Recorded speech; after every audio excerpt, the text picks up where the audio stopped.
जी मैं इस वक्त मौजूद हूँ साहिवाल सिटी में। हमारे साथ मौजूद हैं पाकिस्तान तहरीक इंसाफ के सिटी सदर शाहिद हमीद साहब। अपना तारफ़ करवाएंगे। जी वालेकुम अस्सलाम रहमतुल्लाह। मेरा नाम जैसे कि आपने बताया जी शाहिद हमीद मेरा नाम है जी। सिटी डिस्ट्रिक्ट पाकिस्तान तहरीक इंसाफ का मैं सदर हूँ और पूरी तंजीम हमारी उसकी ज़िम्मेदारी मेरी जो साहिवाल की है तकरीबन 16 यूनियन कौंसिल इसके अंडर आती हैं। ये मेट्रोपॉलिटन कॉरपोरेशन की हदूद जो बनाई गई है उसका मुझे प्रेसिडेंट बनाया गया है। सिटी से बढ़कर है और मेट्रोपॉलिटन कॉरपोरेशन ये है कि जो बेनज़ीर इनकम सपोर्ट का फ़ंड जो है अभी तक पहले मराहल में ही है, तो इसके बारे में आप क्या कहेंगे?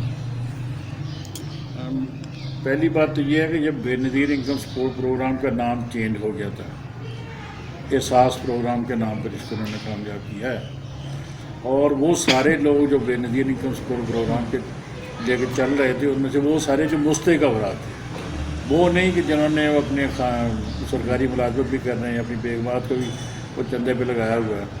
जो मुस्तहिक़ अफराद थे उन सारे का नाम एहसास प्रोग्राम में उन्होंने शामिल कर दिया। ये जो 8171 और 8070 जो हमने लगाया वज़ीर आज़म पाकिस्तान का फ़ंड और वज़ीर आज़म पाकिस्तान का जो मैसेज बनाया था उसमें ये सारे लोग रजिस्टर्ड हो गए। इसके अलावा भी जितने लोग भी इसमें शामिल थे, जो गरीब थे, जो मुस्तहिक़ अफराद थे, जो निचला तबका था, जो अपने वसाइल की हदूद में बहुत मुश्किल में रहता था, उन सब के लिए भी जो खुला ऑप्शन था वो अपने आप को इसमें रजिस्टर करवा दें। अब इसमें ये तकसीम पैसों की शुरू हो गई है। 12,000 भी मिल रहा है, 9,000 भी मिल रहा है, लेकिन जो मैं समझता हूँ कि जितने सेंटर्स इसके लिए बनाए गए हैं वो नाकाफ़ी हैं। एक दूसरा ये है कि जो जिस तरह इंतज़ामिया इनको पैसे दे रही है ना, वो भी एक प्रॉब्लम है। यानी एक तो कह रहे हैं हम जी कि सोशल डिस्टेंस रखा जाए, फासला रखा जाए एक शख्स का दूसरे, और जब वहाँ हम सेंटरों पे देखते हैं तो सैकड़ों लोग एक ही जगह पर खड़े होते हैं, ख़वातीन भी हैं, मर्द भी हैं, और हर शख्स की अपनी जगह पे होती है कि मैं कहीं इसमें वैसी बात ना हो कि मुझे ना मिले। और वो इस रश में किसी ना वो एहसास उनको ये है कि ये कोरोना एक मर्द है, ना उनको एहसास ये होता है कि ये हम यहाँ खड़े हैं, ये मुश्किल में आ जाएंगे। उनकी तो अपनी है कि मेरी गुर्बत है, मुझे कुछ मिल जाए। तो मेरी उसमें राय ये है कि ये सेंटर्स ज़्यादा होने चाहिए थे, मज़ीद बेहतर किया जाए और अच्छा हो सकता है।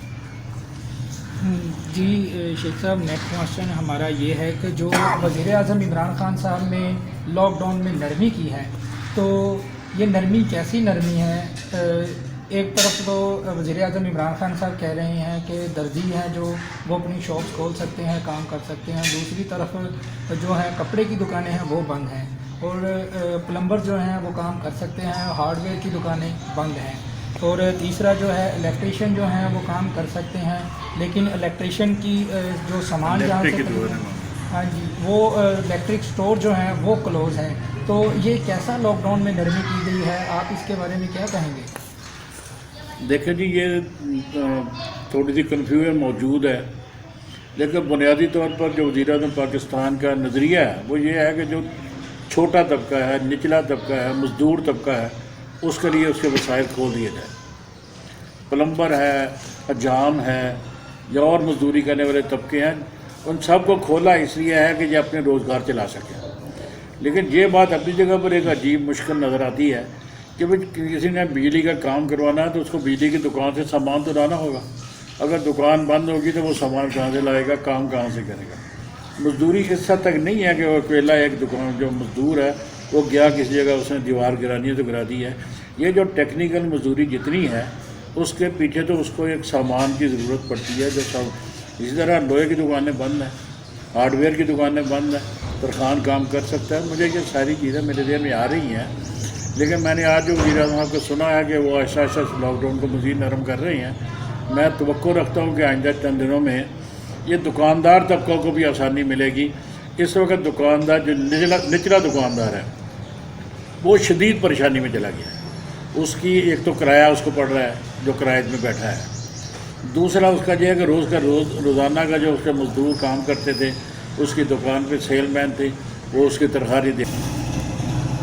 लेकिन जो मैं ज़ाती तौर पर जितनी मेरी हैसियत थी, मैंने तो 400-500 रेशम का पैकेट तकसीम किया है, और 200-250 आटे का थैला तकसीम किया है, حتیٰ کہ یہاں تک ہوا کہ میرے گھر پہ بھی ایک دفعہ اتنا رش لگ گیا کہ میں خود پریشان ہو گیا کہ میں کس طرح اس کو سنبھالوں. پھر میں نے پولیس کی مدد لی. پولیس نے آ کے ان کو لائن اپ بھی کرایا, میری مدد بھی کی اور اس کو اچھے طریقے. اب بھی میں اپنے اسی طریقہ کار سے اپنا کام کر رہا ہوں کہ میں محلوں میں غریبوں کو پتہ کرتا ہوں, مستحق افراد کو پتہ کرتا ہوں. پھر وہاں مقامی طور پر جو ہمارے پی ٹی آئی کے کارکنان ہیں ان کو کہتا ہوں کہ یہ ان کی لسٹ بنایا, پھر ان کے گھروں میں ہم راشن پہنچاتے ہیں.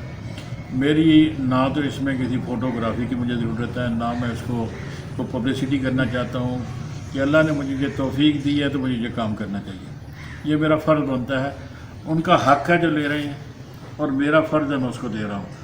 اور میں اب بھی آج بھی میں 2-3 میں نے ایریاز میں راشن بھیجا ہے. وہ وہاں کے مستحق افراد کی لسٹیں آ گئی کہ وہاں راشن بھیج دیا ہے, آتا ہے. اسی طرح جہاں جہاں میں سمجھ آتی ہے وہاں میں پہنچاتا ہوں. اور جن لوگوں کو جو سرکار کی طرف سے فنڈ مل رہے ہیں میں کوشش کرتا ہوں کہ ان کو نہ جائے. وہ لوگ جو کسی لسٹ میں نہیں آتے میں ان کو تلاش کرتا ہوں اور ان کو دیتا ہوں. ایک ہے پروفیشنل لوگ جو صبح سے لے کر شام تک گھروں سے بھی مانگتے ہیں, پھر جا کے بانٹ دیتا ہوں. میں ان سے احتیاط کرتا ہوں. لیکن ابھی تک بے شمار لوگ ہیں کہ جو سفید پوش ہیں, وہ کسی کو بات نہیں بتا سکتے اپنی, ان کی مشکلات دن بدن بڑھ رہی ہیں. میری خواہش ہوتی ہے کہ میں ان تک پہنچ سکوں, ان کو زیادہ سے زیادہ دے سکوں. اور آئندہ بھی انشاءاللہ رمضان شریف کا مہینہ آ رہا ہے, اس میں بھی میں پوری طرح اسی بات کی کوشش کروں گا کہ میں جس حد تک جا سکتا ہوں میں جاؤں. اس میں مجھے نہ پارٹی کی اس میں ہے کہ میں پارٹی کا نام شہرت کروں, نہ مجھے اپنی ذاتی شہرت کی ضرورت ہے, نہ میں کسی اور معاملے کی. میں صرف اپنے فرائض کو سمجھتے ہوئے اس کو ادا کرنے کی کوشش کرتا ہوں. سرکار کر رہی ہے, اس میں بھی ہمارے پورے تحریک انصاف کے کارکنان وارڈ کی سطح پر بھی پوری طرح ایکٹیو ہیں, پورا کام کر رہے ہیں. اور میں نے ان کو ڈیوٹیاں بھی لگائی ہوئی ہیں. انہوں نے اسی طرح سرکار کے نمائندوں کو لے کر محلوں میں انہوں نے کام کیا ہے. آئندہ بھی انشاءاللہ کرتے رہیں گے. میری جہاں ضرورت پڑتی ہے میں ان کی رہنمائی کرتا رہتا ہوں اور کام ہمارا آگے بڑھتا رہتا ہے. اللہ تعالیٰ کا بہت شکر ہے کہ جو میں اپنی ذمہ داری سمجھتا ہوں میں ادا کرنے کی کوشش کر رہا ہوں. جی, جیسا کہ شیخ شاہد امید صاحب سٹی صدر ساہیوال کے ہمارے ساتھ موجود ہیں, انہوں نے اپنے سب معاملہ سے ہمیں آگاہ کیا جو کرونا وائرس کی وبا سے جو معاملات پیش. Subscribe to know my YouTube channel.